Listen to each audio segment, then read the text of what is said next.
You are now listening to blossom.wav on 3.17 Growth FM. Can you dig it, sucker? The man, the myth, the legend, the God. I'm back with episode 3, Aristocratic.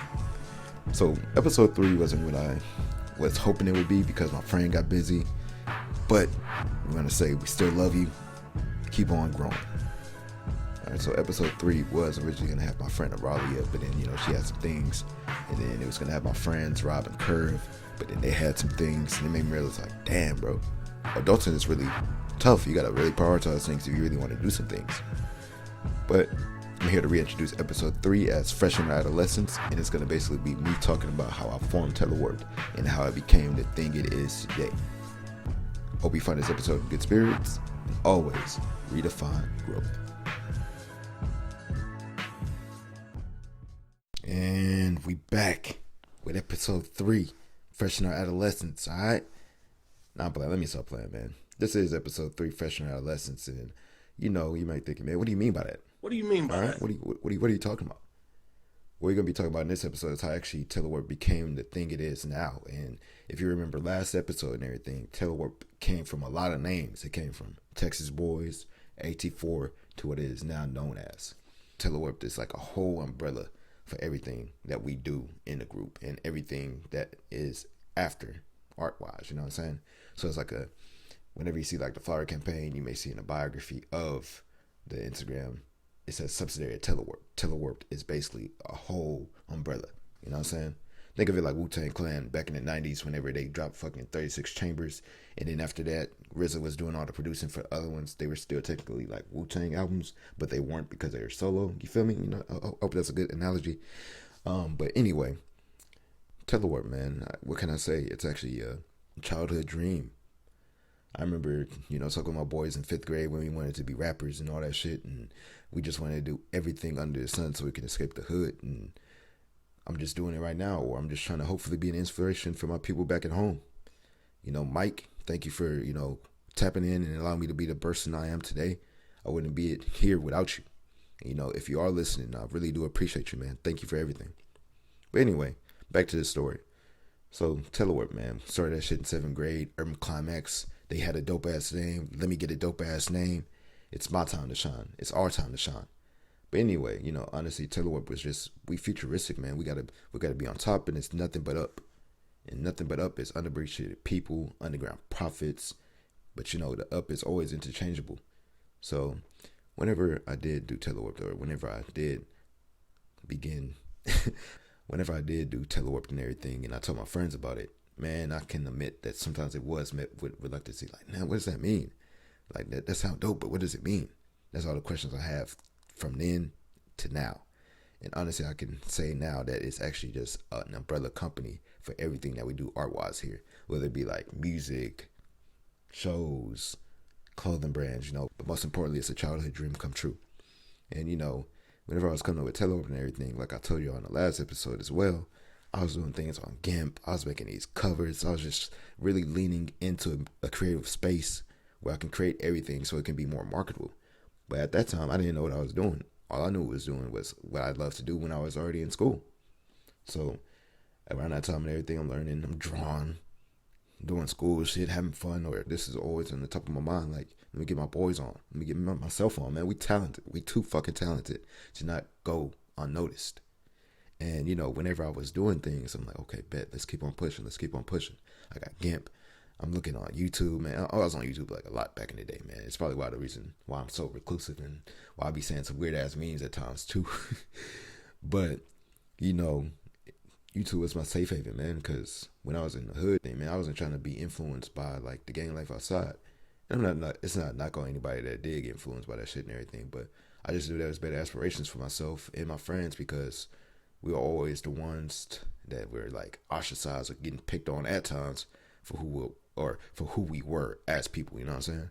Rob would tell you that, he used to get picked on because, my boy Rob, he mixed, but, he used to get picked on at times because his racial identity. I used to get picked on a little bit too because, like I used to, take AP classes. It was just like progressive, man. It's just really progressive in why we had to do what we had to do. Because if we getting picked on and everything, and if we getting picked on for this simple shit and everything, we're just gonna take it as motivation and just use it as a thing to fuel our creativity. And that's what I do to this day. Whenever I feel like I'm ostracized, or whenever I feel like I'm not the person that, I think I am. I feel like I'm inadequate at times. That like fucking imposter syndrome and shit like that. But we still keep on pushing, and we still do it because someone's looking up to us, and we might as well be that influence for that person that feels like they can't do anything. But anyway, that's what it's about. That's all it is. Teleworked and up. What can I say about up, man? Unappreciated people. That's everyone that feels like they are inadequate. That's anyone that feels as if they do not feel like they belong, but they do things to change the world. I'm a firm believer of changing the world. And if you can't change the world as a whole, you can at least change the world around you. And that's what unappreciated people is. That's what the tagline is underneath Telework. So whenever you see Telework and it says nothing but up, that's nothing but unappreciated people. Because like, as you heard earlier and everything, man, I felt like I wasn't anything, bro. I was like just really a nerdy guy, so to speak, as my brother tells me, like, you're a nerd, bro. You a fucking nerd, man. You may not want to admit it, but you were.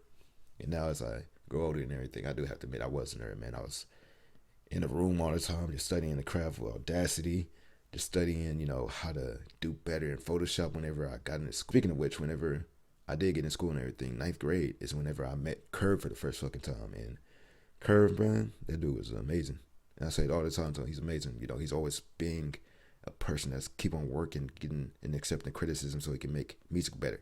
But 9th grade officially is when I would say me, Rob, and Curve united for the first time. And, 9th grade was whenever, we were in journalism class together, and, we sat at the same table, joked around, cracked a joke and shit like that. And that was the beginning of a long-ass, solid friendship. And, whenever we were in 9th grade, we had to learn the fundamentals of fucking journalism and all that shit. I ain't gonna lie to you, I'm gonna air y'all out. I'm gonna air y'all niggas out too, man. Y'all ain't do none of that fucking work. We had this one project on John F. Kennedy and shit like that, and I did the whole goddamn project. All right, I want y'all to remember that shit. All right, we passed too. We got a fucking B. Anyway, like, the whole class was just like fundamentals in journalism, and I would say that was a fundamental to what became TELEWRPED as well in the marketing side for me. Because around that year too, like, you had the option, if you wanted to do yearbook, you can do yearbook. Because keep in mind, all this thing is about growth. You're growing to learn journalism ethics. You're learning how to write spreads. You're learning how to write things. And as you're doing it, I have to mention too, by the way, I'm sorry. Shout out Miss Blackman. Appreciate you. You're really amazing. Thank you for everything that you do as well. You're really influential, and I appreciate you being my teacher. All right. Back to the story. So as you're learning the spreads and everything, you're learning how to write bylines, and you're learning how to do everything as far as journalism is concerned. You had the option of going to yearbook at the end of the school year, because it's only reserved for 10th, 11th, and 12th graders. And you could only be in that class if you had passed journalism and went through the interview process. So what happened was, I was like, yo, man, I can do journalism. I can take photos. That's dope. That's right up my alley. And, unknown to me at the time, it was right up my alley, mainly because I was introverted, and, I just like being behind the camera compared to being in front of it. I'm now slowly getting in front of the camera. I'm slowly now getting in front of things in which I know. And I was always behind it in yearbook and everything. But anyway, you had a whole application process and everything. You submit like the paperwork, do a spread, do an interview, conduct an interview with the current yearbook students. And, whenever we did it and everything, it's like, damn, okay, let's do it. I told Rob, hey, bro, you should join this shit. He came along and everything, did the same thing, got the interview papers. And next thing you know, I did mine. Mine was all fucked up. I ain't gonna lie to you. My shit was like all fucked up. It was like wrinkly. It was like fucked up. But the next thing I submitted it in time for the application so I can get interviewed. Rob did the same. His was more organized. His was better, I'd say. And then next thing you know, we got interviewed. I went in mine and everything. I thought it went pretty well. I'm still, still trying to express some humility and everything. I'm like, damn, bro, like, I hope I get it.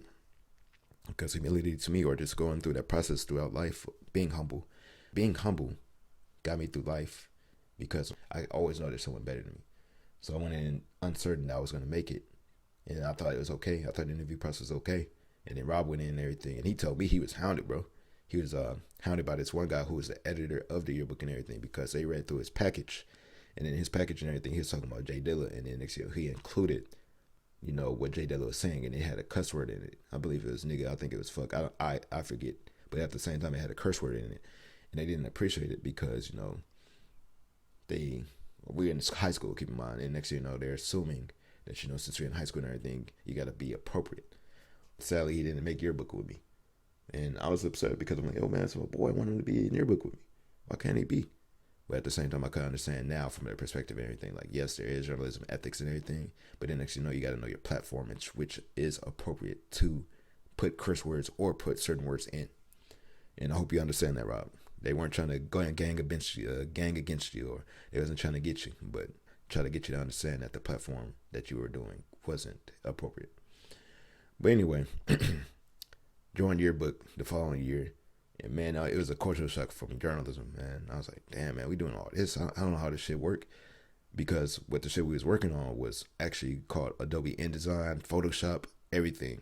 That was the exposure effect I had with all these programs from GIMP. You know what I'm saying? GIMP was like the easy shit. You can put like fucking, photos on there, fonts, and, do the splatter and make it all cool looking. But, Photoshop, InDesign, all that stuff on those computers and everything really expressed the creative side and really gave me the exposure I needed to do the things I know how to do now. With YouTube, of course, because like I said, I'm a YouTube kid. I learned everything from YouTube, and I'm still using YouTube to do the shit I'm doing now. But, when I was on those computers and everything, Miss Blackman and all the people around us, the OGs of the yearbook group, showed us how to do everything. And I'm like, okay, bet, this is dope. Learning. And, as I'm learning how to do the yearbook for the school, I'm also learning how to do it for, personal endeavors as well as, art or just like programs. And I still don't know how to do it. I'm fucking up and everything. But next thing I keep on doing it, as I keep on messing up, I'm still immensely like intrigued by it, because I'm like, okay, this is how this goes. Oh, you can't cut it like this. Oh, you can't do it like that. And I'm like, yo, man, we gonna do it. We gonna do it. And 10th grade was also the time where I met my boy Grantham. I haven't seen him in years, man. And, I hope if you do by chance listen to this, man, I miss you, bro. And I hope you're doing good. And I hope your endeavors are doing well. But Grantham, man, that guy was mad talented. He's my yearbook OG. He taught me everything. Granted, we were in different like subjects or different class periods and everything.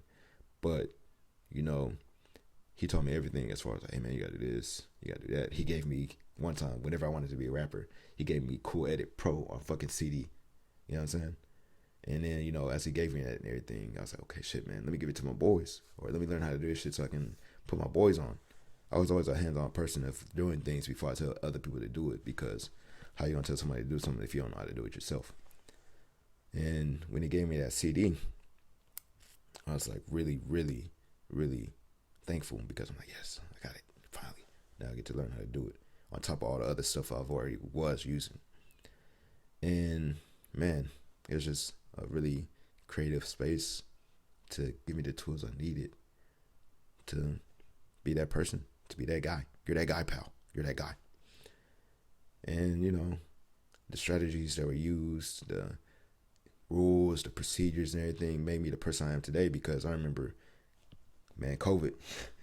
That shit was terrible. I remember COVID, and you might be thinking, man, this shit ain't real, or, man, fuck that, man. Let's stop talking about it. It's a new year. That's true, it is, man. But you always got to bring up COVID, because it always made you the person you were today.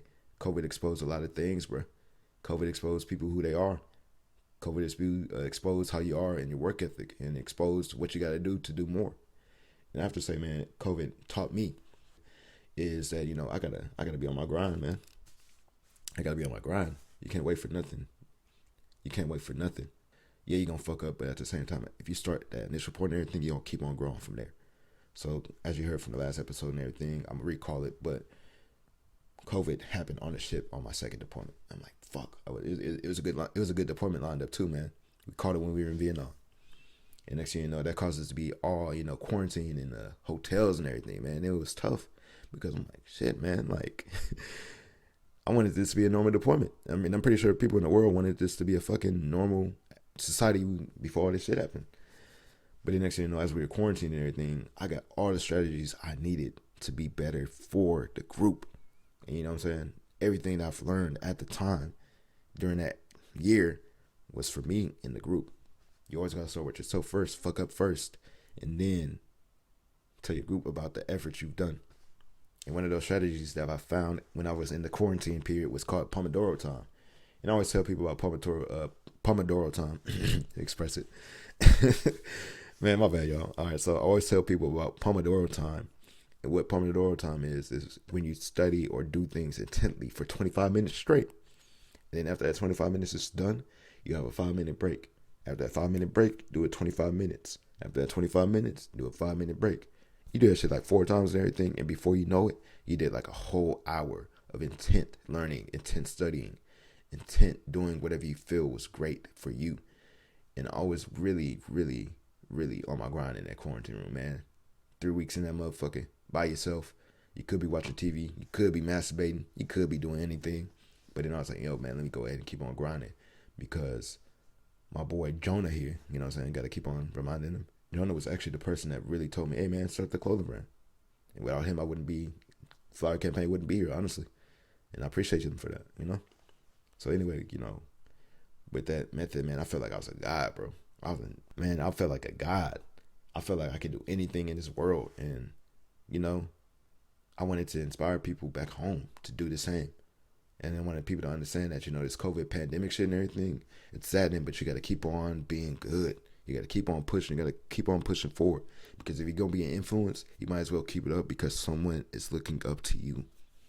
And that's what I wanted to hope to inspire to my friends back home because, you know, I ain't gonna lie to you, there is times where I feel like I'm inadequate or I feel like the shit ain't doing anything. But if you keep on pushing, it's going to show. It's going to keep on being good. It's going to keep on growing. It's going to keep on being progressive. It's going to keep on being great. You know what I'm saying? As you eat the first bite of food, you know, it doesn't nourish the fucking hunger initially. But as you keep on eating and you keep on eating and you keep on feeding yourself, drinking water and stuff like that, you eventually be nourished. But you wouldn't have done that had you not done those progressive chews or progressive bites. But I gotta conclude this episode, man. I want to continue, but let me conclude. Hope you found it in good spirits, and I hope it actually inspired you. If it didn't, you know, I hope you actually just enjoy listening to it, you know. Freshinadolescence, and you know, if I do get to the next episode, hopefully I get to my boy Curve and Rob on one episode together. And, you know, we're going to be talking about everything under the sun. Those are my good boys. Those are my good friends. And I hope you enjoy them as well. You are now listening to blossom.wav on 3.17 Growth FM.